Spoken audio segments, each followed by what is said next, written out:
Hello and welcome to another episode of Inside the Burrow, the FAU podcast for and by Owls fans, presented by FAUOwlsNest.com. Oh man, I hope everyone had a lovely Thanksgiving. I hope everyone who is celebrating has a wonderful Hanukkah, which starts this week. But there was definitely no happy feelings last Saturday, despite it being a holiday season. Yeah. One point, a month ago, we were one game away from being bowl eligible in the hunt for a Conference USA championship. Desires, hopes. 1 month later, season's over. FAU is disappointed, upended, losing to Middle Tennessee State 27-17 in the final regular season game of the season. And that's it. Kirk, welcome back, man. I hope you had a wonderful Thanksgiving. Hopefully you didn't eat too much Thursday, because I know that you were at the game back on campus Saturday. Did you throw up any of your turkey sandwiches leftovers by the fourth quarter? It's about as bad as you can get because I was on a cruise last week, got back on Thanksgiving, went straight to Thanksgiving dinner. So a a detox, which the FAU game kind of was a perfect thing for because it just I could let it all out after that. But it's good Thanksgiving, luckily with the family. Hopefully everyone else had a good one. It was a great day of college football, a fun day of college football until about halfway through the third quarter and everything kind of turns. That game kind of felt like a microcosm of the entire season. It was a pretty fitting way, I think, for the season to end, obviously not the results we wanted, but just kind of how the season went. It was pretty fitting. Sucks for the seniors. The seniors meant a lot to the program. They're not going to even go out, get a trip to Paradise Island that MTSU's heading towards, in a week or so. So it's disappointing for them, been a nice trip for them. Go to a bowl game, third straight year we would have went to a bowl game. So that would have been, a program record, obviously. So, obviously 6 wins wasn't the goal, but, since it was there, you would have liked to earned it. Yeah, the senior class will go on as the most accomplished in program history, but nonetheless, you definitely wanted a bowl game for them to go out on. I like how everyone's been saying it's kind of been a microcosm for the whole season. It took me a while to think about that because the second half of the year was basically a dumpster fire, and that's what the second half of this game was. Like you said, since midway through the third quarter, FAU gave up 24 unanswered points. The Owls were up 17-3 at one point, midway through the third quarter. 17 of those 24 unanswered came in the fourth, 14 of which came with less than 5 minutes, a 3-minute span, with less than 5 minutes left in the fourth quarter. Just disappointing. It's just so strange because in the first half of the year and a little bit into the second half, the team would start off relatively slow, and then they'll pick it up in the second half of a game. And that's something that we've been saying all year long. Like, can we please just get off to a fast start? And that's what we got. We got a fast start. But we just couldn't make a complete game out of it, which it's just shocking. We haven't had, I think Charlotte, maybe FIU might be the only complete games we've seen. And for a team that is as talented as this, that's not acceptable, man. And I'm going to try to be as fair as possible because Coach Taggart has been the first person and the last person to say how unacceptable that is. I know there's a lot of emotions right now, but I'm going to lay the truth out that he is saying that it's unacceptable, and he's going to continue to work until it becomes acceptable. Now, Kirk, I know that we had Cyrus on last week, and he's kind of on the same boat as you about is this program going in the right direction? And despite the loss, I still think that Taggart should be on for another year. I always want to see coaches get a minimum of 3 years. That's what Charlie Partridge got. and he was bringing in the recruiting classes. And obviously, Lane Kiffin and Willie Taggart have said that his recruiting classes is a big reason why FAU is where they are. So I definitely want to see Taggart get another year. But you definitely have some opinions on the matter. Do you want to go ahead and explain your 2 cents on the situation? So I'll start out I think, to be fair to Willie, I think we actually have overrated the talent on the team a lot, especially looking at it the past few weeks. We really lack playmakers other than Johnny Ford. And, no offense to Johnny Ford, he's 160 pounds soaking wet. So it's like, he's not going to be a guy who runs through tackles or breaks too many tackles. So if, he gets in the open field, he can break it at any time. We have somebody like probably been our biggest playmakers, a walk-on, and Jaquan Burton. We've been the past few weeks, we've been rotating our O-line. The O-line's been, I'd like to say there's talent there. But, it's tough for Nkosi can run once he's kind of an open field and, gets going, but like he's a pocket passer. So to have, a revolving door, for the defensive lineman to go after Nkosi,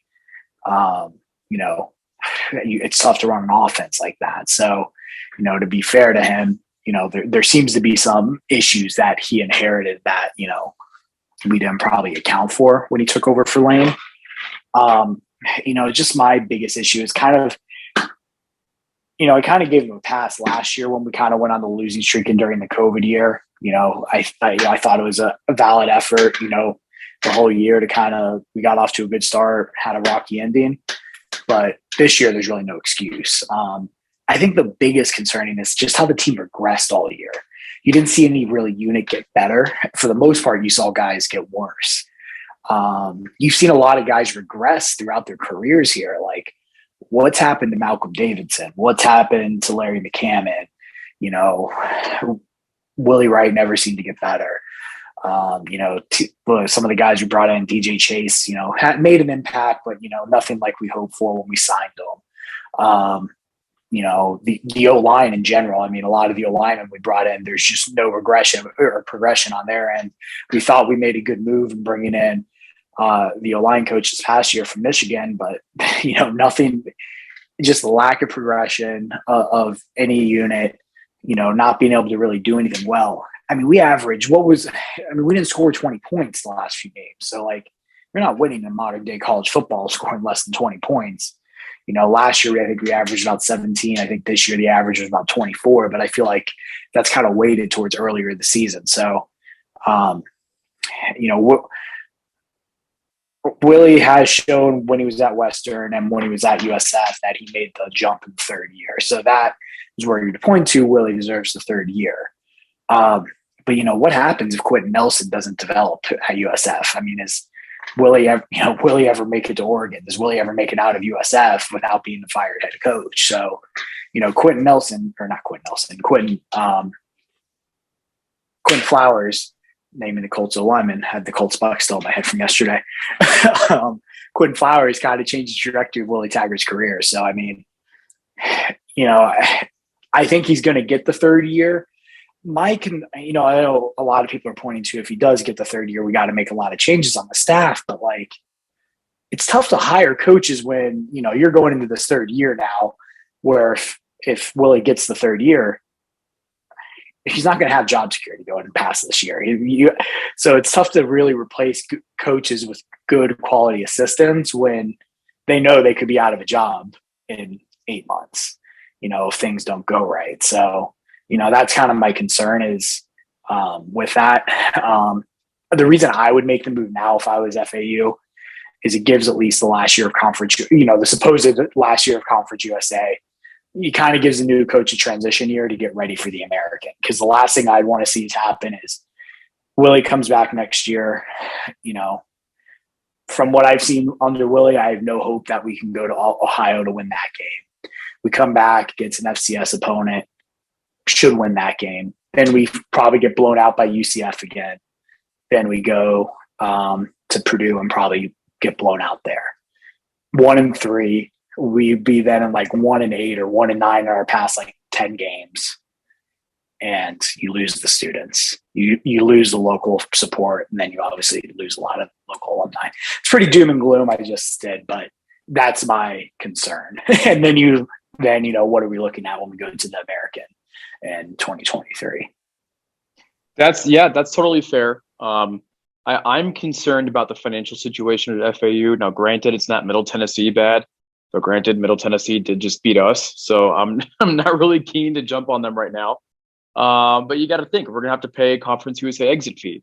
We're then going to have to pay an American buy-in fee. Then the payout we're going to get from the American is most likely not going to be the same amount of money as SMU and USF and Tulane and Temple get. We're probably going to get some type of discounted media buyout for that. So media payout, beg your pardon. Us and the other 5 Conference USA schools that are moving up. Now, granted, it'll still be more than what Marshall and Old Dominion and Southern Miss are going to be getting in the Sun Belt. But nonetheless, I mean, shoot, at least the Sun Belt waived Marshall's entry fees. So we'll see. I think wait 1 year. If this happens again, then cut the cord. The buyout clause in this contract will be a lot cheaper, so that money won't be much of an issue. And if things go well, things go well. I mean, I've seen some people say on the Owl's Nest that they're concerned if what happens if the team goes 7-5 next year, 8-4. They have a couple good games, but then they choke late in the year, and say Marshall or UAB wins the conference title, and we finish third in the division.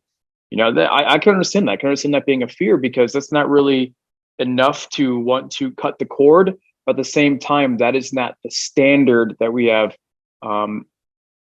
grown to have. So I am worried about losing the students. I am worried about losing the young alumni. I mean, I think we're okay.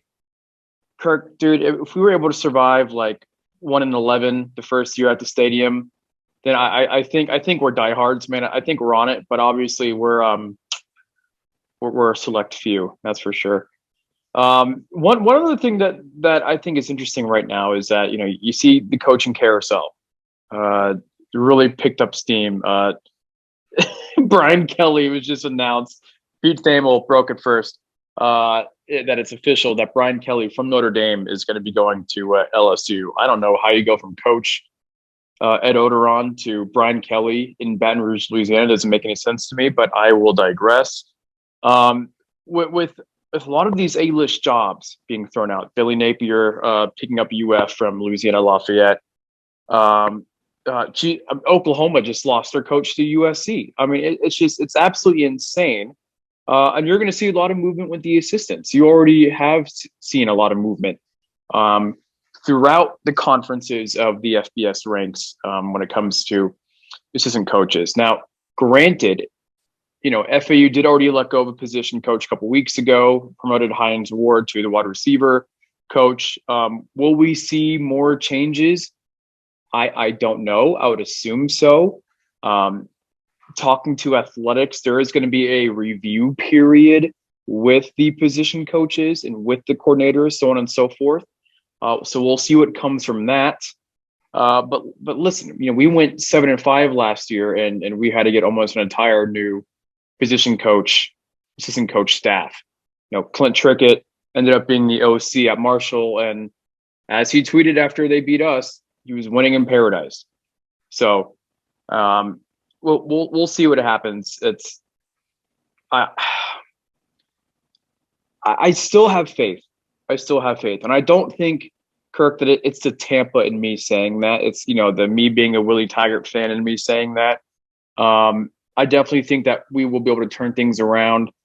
As for the players that you mentioned, like the Malcolm Davidsons, Larry McCammon, so on and so forth, I'm expecting a bit of an exodus this year. I mean, these players have had 2 years with Taggart. They know if they like him or not.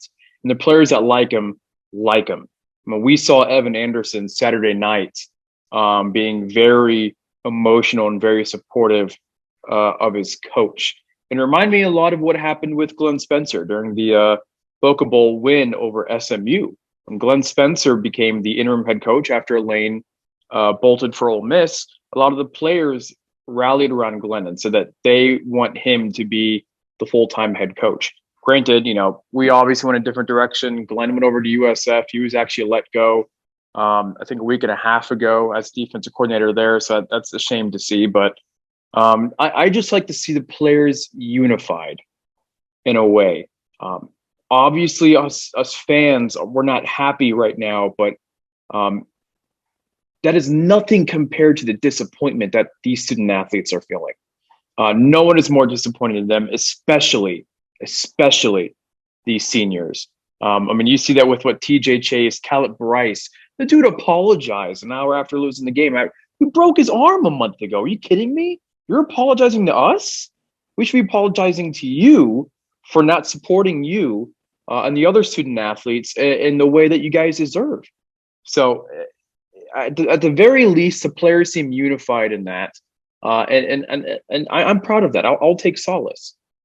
As long as they keep that fire in them, then I really do think that better things will come. I definitely get where fans are coming from, but that needs to be respected first and foremost. So, any 2 cents on that, Kirk, before we pivot? No, I think that was well said. I'm one to never want to be critical of college athletes, amateur athletes. So I try to stay away from that as best I can. So, that was well said. I think I'm allowed like one smart, eloquent rant throughout an entire year, and that was it. That was the one. So I'm happy to have it here. Speaking of Evan Anderson, we want to talk about one thing that's positive. That dude is an absolute monster. Love him. Yeah. He's the best player we have right now. He tore up Middle Tennessee State. And, on both facets, he was stuffing the run and creating a lot of pressure up the middle. He was putting the center in the quarterback's lap on a ton of dropbacks. So if I want to throw one positive out, Evan Anderson, that dude, he's a dude. That dude is a game wrecker. And I love how he's still just a true freshman, even though he started already, 20 games in his career. I love the COVID year. Yeah, and he looks massive as well. You line him up against him, like, this dude's a freshman? Are you serious? Evan's a good dude. I've actually had him in a digital media class recently. He's a really good guy. So I'm happy he's getting the accolades that he deserves.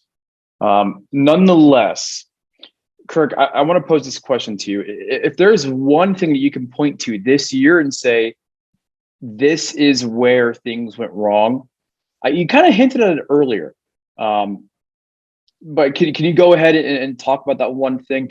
Can I guess what it might be first?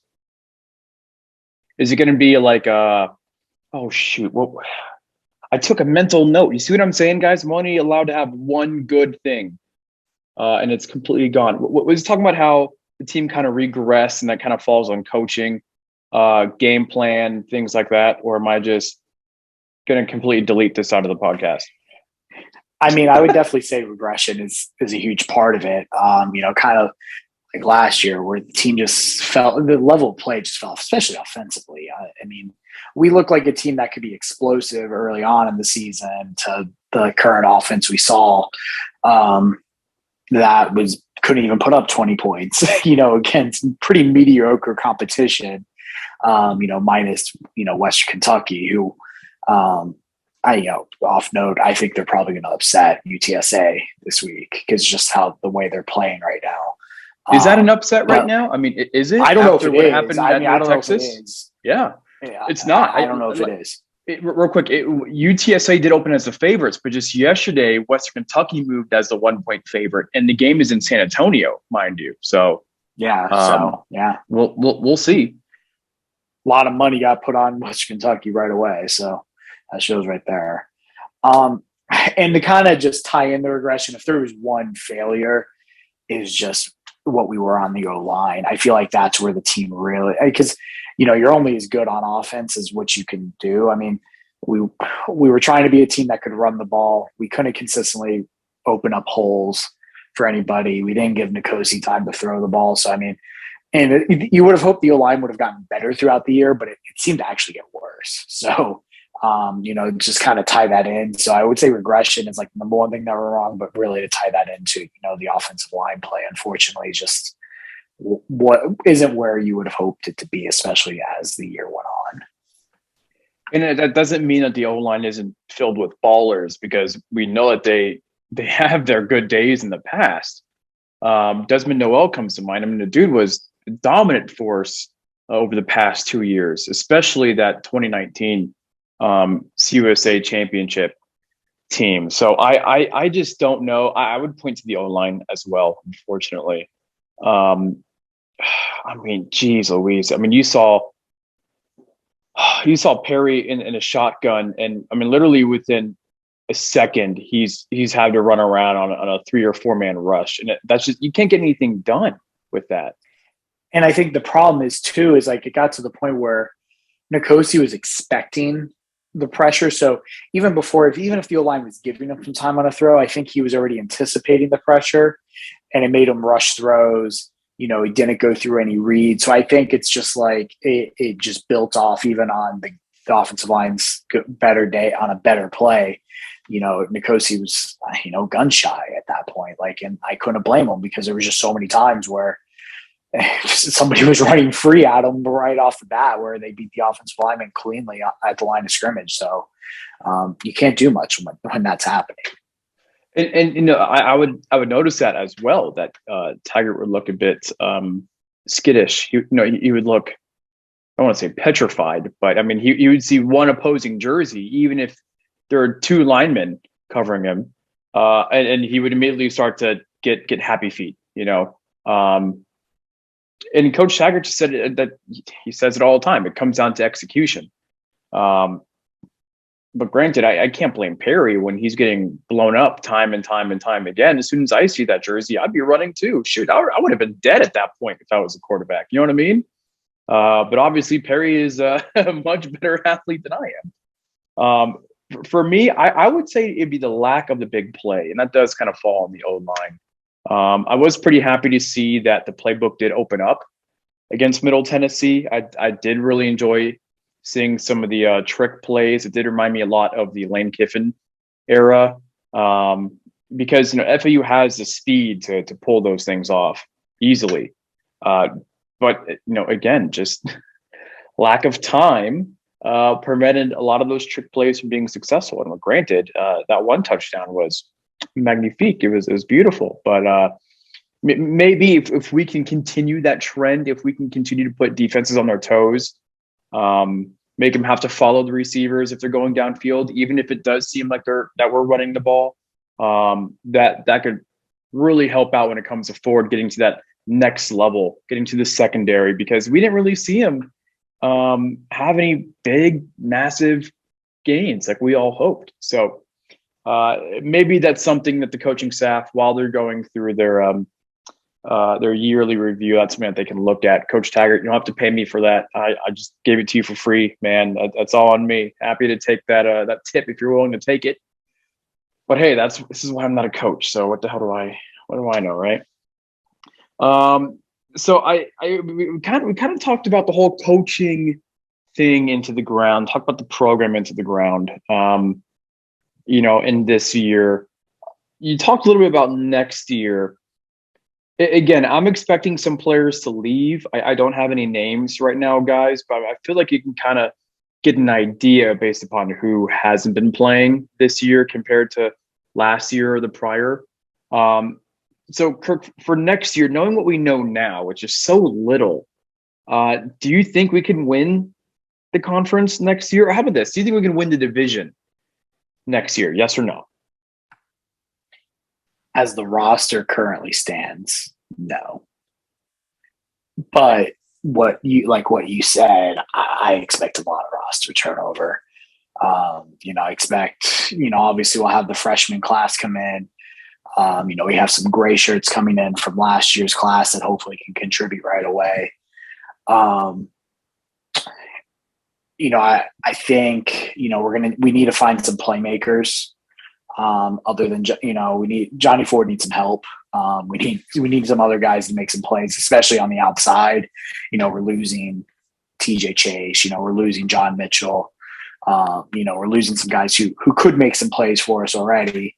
It'd be nice. Hopefully, like somebody like on the roster now, like Jamal Adrian, makes a nice step up in the spring and into next fall. So that would be good. But I would also like to see. We seem to struggle this year on the edge rush too. We didn't have that Leighton McCarthy. We didn't have, that Hunter Snyder. We didn't have. Obviously, we didn't have Trey Hendrickson. We've only had one Trey Hendrickson, but we didn't have even that guy who we can count on to get a good rush in certain situations. So, I think finding an edge rusher who can contribute right away is important too for this team. We're losing Zion Gilbert, so we're going to need some DBs to step up as well on the outside. So, if we can get some impact transfers in here, I think there's enough talent in there. I would honestly try to bring in another QB to compete with Nkosi, somebody who can potentially, if Michael Johnson Jr. is ready to make that jump to compete.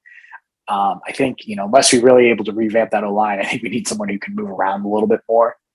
I'm not saying Nkosi, I'm not blaming Nkosi by any means, but I think some good competition could be needed at the QB as well. So pending Willie comes back, which I expect, we definitely will see some roster turnover, and we need to he needs to get some more of his guys in here to run his offense, because I also feel like that's kind of been an issue. It's just a mixture of Lane's team and his team. So if you can get his guys in for year 3 and make a run, we need that. You said the magic word, my friend, the T word, transfers. The portal is, it's growing and growing and growing as we speak. As of this minute. And there's been plenty of talk, especially in the last year and a half, about the transfer portal. There's going to be a lot of desperate kids there looking for a place, but not a lot of impact players that can play at the highest level right away. Granted, we're not at the highest level, but we'd like to at least have, a couple guys that are willing to play, on Sundays. Or able to go to that next level. I think it's going to be hard to find that type of player from the transfer portal. We're definitely going to have to do that for depth either way. But I would like to see some development from Taggart's first 2 recruiting classes. And we talked about Evan Anderson. We've seen, a little bit of that already. But I would definitely like to see some growth. And again, that's why I am excited to see one more year of Taggart, because look what Taggart did with Quentin Flowers. Look what he did with Dearness Johnson, Tyree McCants. The names go on and on. So was McCants there actually?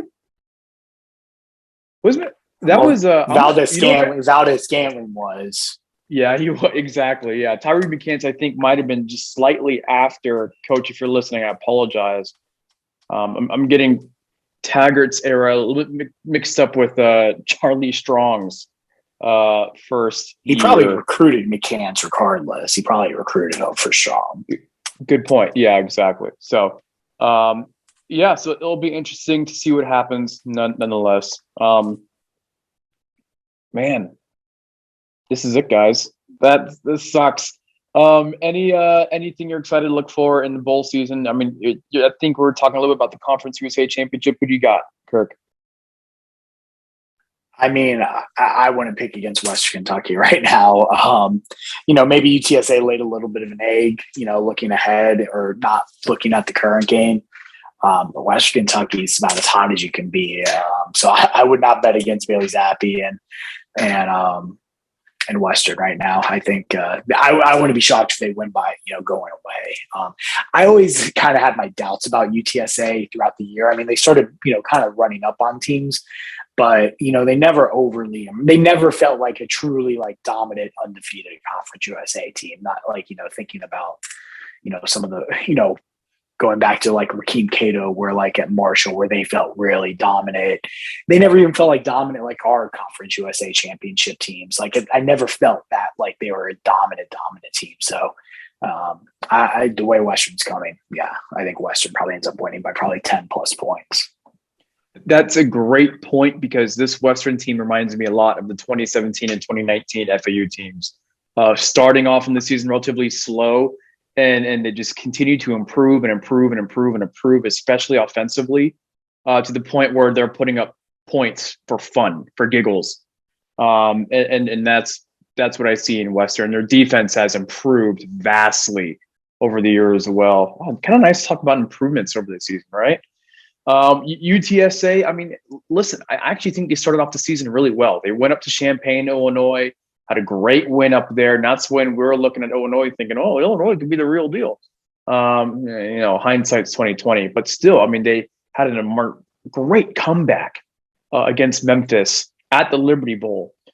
They played well throughout the year. They had an amazing game at the Alamo Dome against UAB. That comeback effort was great.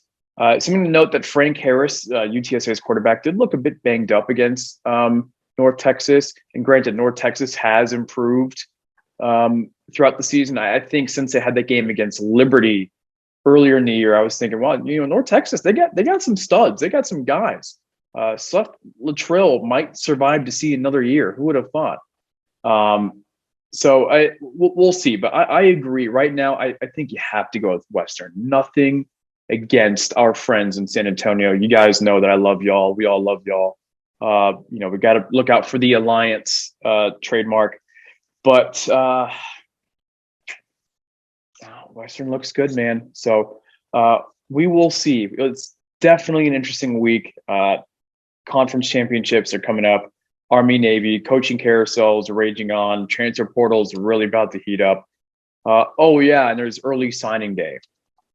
Yeah, it never ends, y'all. It never ends. So it has been such a joy talking to you all this year. Kirk, thank you so much for joining us, man. I really appreciate it. It's been great to have another Tampa Owl on board. From Jake, from starting off this year, Jake was saying, I think he's going to win this game. Remember he said that at halftime, and then there you go. The Jake jinx is back. Sorry, man. Sorry. Actually, I liked it too because I'm like, Jake's going to get this one. He's right. And then boom, there you go. I felt good about it at halftime. It looked like a game we might end up winning by a couple scores. Nope. We all did. I had my doubts, though. I was very cautiously optimistic. Did it remind you more of Charlotte in 2018 or of the Charlie Partridge years? This whole year has reminded me of Charlie Partridge. It's just like I was waiting for stuff. I was waiting for something bad to happen in a lot of games. Except I always felt like the Charlie Partridge teams were really, really, really talented. Whereas this one, I just never felt we were nearly as talented as those teams.